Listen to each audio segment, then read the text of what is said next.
And in breaking news, early voting has begun across the country, with candidates and campaigns jostling for the best positions to sway determined voters. Political reporter Simon Love is at a booth in the Victorian seat of Goldstein this morning. Simon, many people there this morning? Morning, Pete. Well, there's a bit of a strong line, actually. There were people here at 6 a.m. This is one of 500 early voting centres across the country.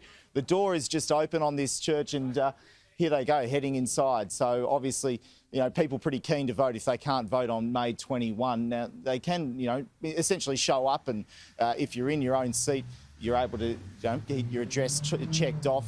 Might have to give it one or two little reasons as to why you can't vote on May 21, but here they go inside. And outside the booth, there's a lot of jockeying as well, Pete, for position. You know, we've seen a lot of signage as well as people come through.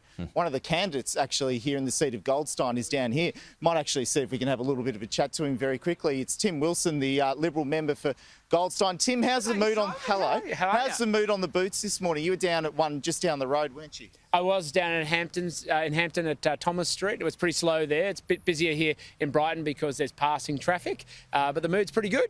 How are you feeling, though? Because you're up against an independent challenger that's got a lot of support in this area. Independent? Well, they're saying they're independent. Well, yeah, exactly. I mean, in the end, we all know the agenda is to get elected so they can sneak Labor into government. If they had any integrity, they'd tell us who it was they were going to back to form government, but they won't. Well, they haven't made up their mind yet. Zoe Daniels has been very clear about that it would come down to any negotiations on that. What do you make of that position? Well, her whole campaign is based on change. If you think that doesn't involve changing government, you've got rocks in your heads. The reality is the whole campaign is designed to drive change, to sneak Labor into government. If they had any integrity, they'd tell people who it is they're going to back to form government, but they won't. Where are you preferencing independent?